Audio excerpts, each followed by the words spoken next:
नमस्कार दोस्तों, कैसे हैं आप लोग। अभी मैं ऑफिस से लौट रहा था तो अचानक हमारे कुछ सोर्सों ने एक बड़ी खबर मुझे दी और मुझे बताया कि आज प्रधानमंत्री नरेंद्र मोदी ने एक बहुत ही ऐतिहासिक भाषण दिया और उसमें एक बहुत बड़ा खुलासा किया है। लिहाजा मेरी जिज्ञासा बढ़ गई और फिर मैंने उस खबर को देखा, अंदर जाकर पता किया लोगों से, और जो मुझे मालूम हुआ वो वाकई चौंकाने वाला था। नरेंद्र मोदी ने आज एक मुख्यमंत्री की पोल खोल दी। आज मुख्यमंत्री ने दो लोगों के बीच में हुई वो बातचीत सार्वजनिक तौर पर जनता के सामने, लाखों जनता के सामने कह दिया। और ये एक ऐसा खुलासा किया प्रधानमंत्री नरेंद्र मोदी ने जो आंख खोलने वाला है, जो आई ओपनर है और जिसको नज़रअंदाज नहीं किया जा सकता है, क्योंकि यह देश के विकास के लिए सबसे बड़ा, अगर कहें तो कैंसर से भी बड़ा रोग है जो देश को लगातार पिछले 75 सालों से लगातार खा रहा है। ये बातें मैं क्यों कह रहा हूँ, ये आपको मैं वीडियो में जैसे जैसे मैं बताऊंगा आपको समझ में आएगा। दरअसल आज प्रधानमंत्री नरेंद्र मोदी तेलंगाना में एक जनसभा को संबोधित कर दी निजामाबाद में, और इसके बाद जो उन्होंने वहाँ के मुख्यमंत्री केसीआर को के बारे में जो कहा वो वाकई बेहद चौंकाने वाला था। उन्होंने आखिर वो कारण आज बता ही दिया कि क्यों केसीआर जो है वो बीजेपी का विरोध कर रही है और इसके विरोध की वजह क्या है। इस विरोध की वजह अगर आप भी सुनेंगे तो आप भी हैरान हो जाएंगे, दंग हो जाएंगे कि देश का एक प्रधानमंत्री जो इतना बड़ा पब्लिक डोमेन में खुलासा कर रहा है उसके मायने क्या है, यह कितना घातक है देश के लिए। इस पे विचार करना बहुत जरूरी है। प्रधानमंत्री नरेंद्र मोदी ने कहा कि केसीआर ने उनको आकर दिल्ली में मुलाकात की और उनसे यह कहा कि मैं अपनी गद्दी अपने बेटे को सौंपना चाहता हूं, केटीआर को सौंपना चाहता हूं।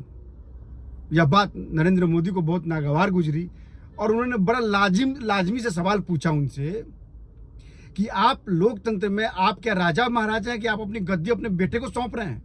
यह एक बड़ा सवाल था नरेंद्र मोदी के पास जो उन्होंने उनसे पूछा। इसके बाद केसीआर जो है वो बिखर गए।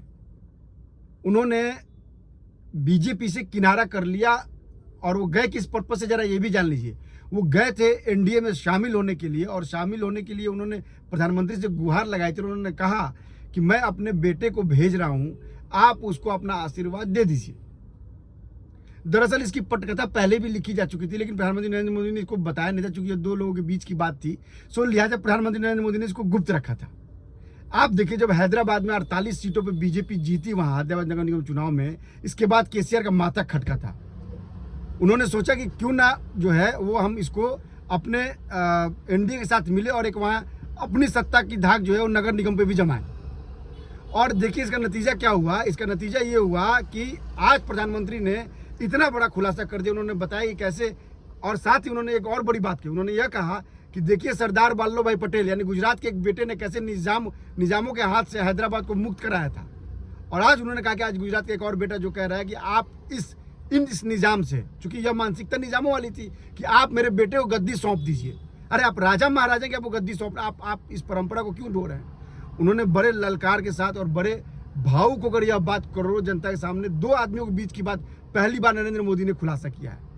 यह देश के लिए बहुत सोचने वाली बात है कि कैसे राजनीति के लिए लोग परिवारवाद का इस्तेमाल कर रहे हैं, कैसे लोग जो है वो केंद्र में जाकर प्रधानमंत्री से गुहार लगा रहे हैं कि आप मेरे बेटे को सांसद बना दीजिए, आप मेरे बेटे को मुख्यमंत्री बना दीजिए, आप उसको आशीर्वाद दे दीजिए। यह बड़ी बात है कि कोई देश का प्रधानमंत्री करोड़ों जनता के सामने इस बात को खुलासा कर रहा है। आज पूरे देश ने इसको सुना है। आप लगातार मेरे वीडियो को देखिए, सब्सक्राइब कीजिए और लाइक कीजिए और कमेंट भी जरूर कीजिए, क्योंकि आपके कमेंट से हमें यह मालूम पड़ता है कि आप हमारी खबरों को लेकर कितना संजीदा हैं। हम आपके राय को भी अपने खबरों में समाहित करेंगे। मैं फिर से रिक्वेस्ट करता हूँ कि आप हमारे वीडियो को लाइक कीजिए, सब्सक्राइब कीजिए और शेयर भी कीजिए। नमस्कार।